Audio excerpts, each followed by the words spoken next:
সময়ের চাকা কি এবার উল্টো দিকে ঘুরছে? যে ভূমি দখলের উদ্দেশ্যে একদিন দুনিয়া জুড়ে থাকা ইহুদিদের একত্রিত করা হয়েছিল, আজ সেই মাটি ছেড়েই পালানোর জন্য তাদের মধ্যে তীব্র প্রতিযোগিতা শুরু হয়েছে। মধ্যপ্রাচ্যের বুকে বিষ পোড়ার মতো চেপে বসা অবৈধ রাষ্ট্র ইসরায়েলের আকাশ আজ কেবলই ভয় আর শঙ্কার কালো মেঘে ঢাকা। বিশেষ করে ইরানের বজ্রকঠিন হুঙ্কারের পর দখলদার ইহুদিদের রাতের ঘুম উড়ে গেছে। পরিস্থিতি এতটাই সঙ্গীন যে জায়নবাদী নেতা নেতানিয়াহুর কপালে চিন্তার গভীর রেখা ফুটে উঠেছে। কারণ তার স্বপ্নের গ্রেটার ইসরায়েল এখন এমন এক জীবন্ত কারাগারে রূপান্তরিত হয়েছে যেখান থেকে বেরিয়ে আসার জন্য খোদ এর বাসিন্দারাই আজ মরিয়া।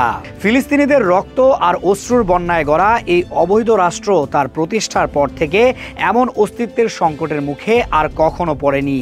কয়েক দশকের দখলদারিত্ব, গণহত্যা আর বর্ণবাদী আচরণের পর এই প্রথমবার এক অবিশ্বাস্য বাস্তবতা সামনে এসেছে।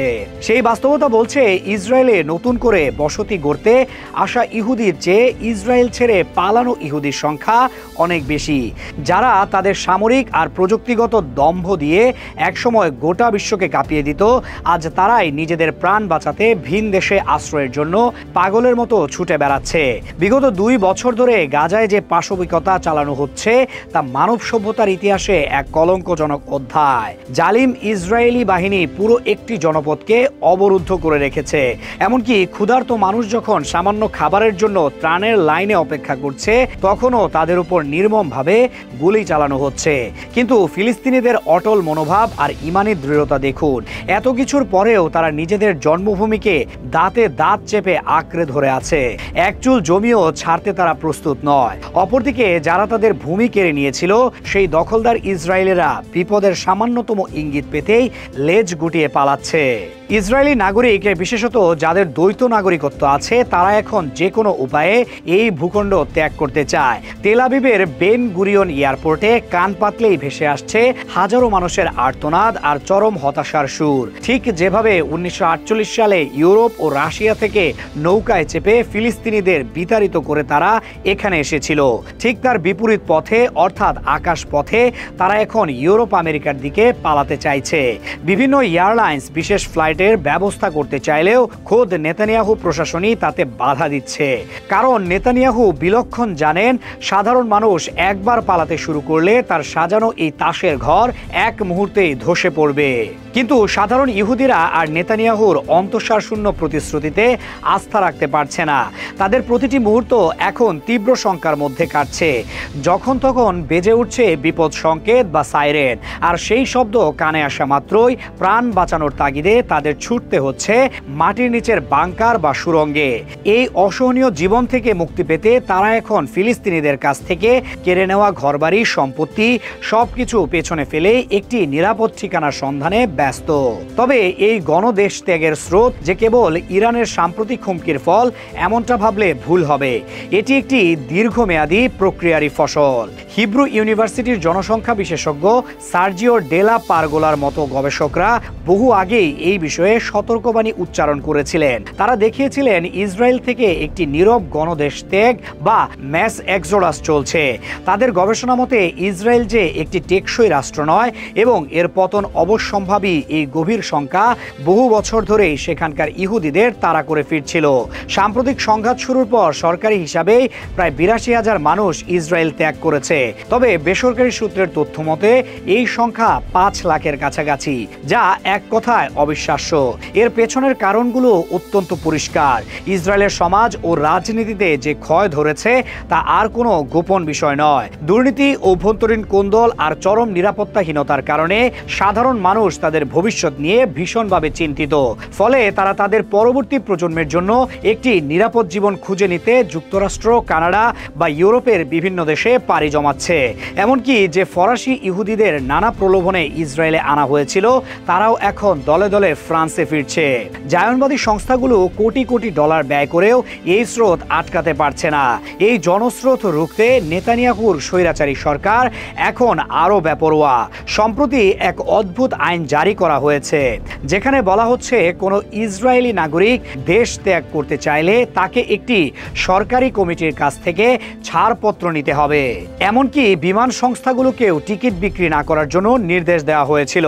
এই ফ্যাসিবাদী সিদ্ধান্তের বিরুদ্ধে ইসরায়েলের ভেতরকার মানবাধিকার সংগঠনগুলোই তীব্র প্রতিবাদ জানাচ্ছে। তাদের ভাষ্য, এটি সংবিধান ও নাগরিকের মৌলিক অধিকারের সুস্পষ্ট লঙ্ঘন। ইতিহাসের কি অদ্ভুত বিচার! 70-এর দশকে এই ইসরায়েলেই সোভিয়েত ইউনিয়নে বসবাসকারী ইহুদিদের মুক্তির দাবিতে লেট মাই পিপল গো বা আমার জনগণকে যেতে দাও স্লোগান তুলে বিশ্বজুড়ে আলোড়ন তৈরি করেছিল। আর আজ খোদ ইসরায়েলের অভ্যন্তরে লাখো ইহুদি তাদের সরকারের বিরুদ্ধে একই স্লোগান দিচ্ছে, নেতানিয়াহু আমাদের যেতে দাও।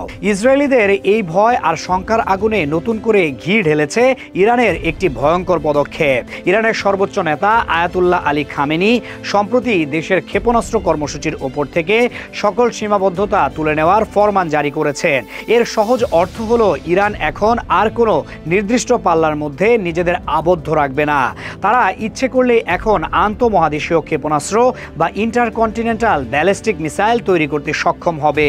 ইরানের সংসদীয় নিরাপত্তা কমিটির সদস্য বাখশায়েশ আরদেস্তানির ভাষ্যমতে, পূর্বে আয়াতুল্লাহ খামেনির নির্দেশেই ইরানের ব্যালিস্টিক ক্ষেপণাস্ত্রের সর্বোচ্চ পাল্লা 2200 কিলোমিটারে সীমিত ছিল।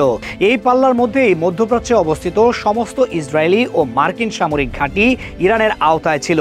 কিন্তু এখন সেই সীমা তুলে নেওয়ার অর্থ হলো, ইরান তার প্রতিরক্ষা সক্ষমতাকে এক নতুন উচ্চতায় নিয়ে গেল। এই একটি সিদ্ধান্তই দখলদার ইসরায়েলের জেনারেলদের রাতের ঘুম কেড়ে নেওয়ার জন্য যথেষ্ট। এই নির্দেশের তাৎপর্য অনেক গভীর। এটি শুধু একটি সামরিক ঘোষণা নয়, এটি একটি দ্ব্যর্থহীন রাজনৈতিক বার্তা। ইরান সমগ্র বিশ্বকে, বিশেষত যুক্তরাষ্ট্র ও তার অবৈধ মিত্র ইসরায়েলকে পরিষ্কারভাবে জানিয়ে দিল যে ইরানের দিকে চোখ তুলে তাকানোর আগে তাদের সহস্রবার ভাবতে হবে, কারণ এর জবাব এখন আর শুধু মধ্যপ্রাচ্যের গণ্ডিতে সীমাবদ্ধ থাকবে না। ইরানের ক্ষেপণাস্ত্র এখন ইউরোপের প্রাণকেন্দ্র পর্যন্ত আঘাত হানার ক্ষমতা অর্জন করতে চলেছে। এই সংবাদটি যখন ইসরায়েলের সাধারণ মানুষের কানে পৌঁছেছে, তখন তাদের মধ্যকার আতঙ্ক যে বহুগুণে বৃদ্ধি পেয়েছে তা আর বলার অপেক্ষা রাখে না। তারা ভালোভাবেই বুঝতে পারছে যে তাদের তথাকথিত আয়রন ডোম প্রতিরক্ষা ব্যবস্থা ইরানের অত্যাধুনিক হাইপারসোনিক ও ব্যালিস্টিক ক্ষেপণাস্ত্রের ঝড়ের মুখে তাসের ঘরের মতো ভেঙে পড়বে। তারা এও উপলব্ধি করছে যে নেতানিয়াহুর আগ্রাসী নীতি তাদের সবাইকে এক অবিসম্ভাবী ধ্বংসের মুখে ঠেলে দিচ্ছে। আর ঠিক এ কারণেই জীবনের ঝুঁকি থাকা সত্ত্বেও তারা এই অভিশপ্ত ভূমি ছেড়ে পালাতে চাইছে। তাই একদিকে ফিলিস্তিনিদের কঠিন প্রতিরোধ এবং অন্যদিকে ইরানের অপ্রতিরোধ্য সামরিক জাগরণ, এই দ্বিমুখী চাপে পিষ্ট হয়ে অবৈধ রাষ্ট্র ইসরায়েলের ভিত আজ নড়বড়ে। নেতানিয়াহুর লক্ষ্য ছিল ফিলিস্তিনিদের মানচিত্র থেকে মুছে ফেলা, কিন্তু বাস্তবে তার নিজের লোকেরাই এখন দেশ ছেড়ে পালাচ্ছে। তার উদ্দেশ্য ছিল ইরানকে ভয় দেখিয়ে কাবু করা, কিন্তু আজ ইরানের ভয়ে তার নিজের দেশের মানুষকেই বাংকারে আশ্রয় নিতে হচ্ছে।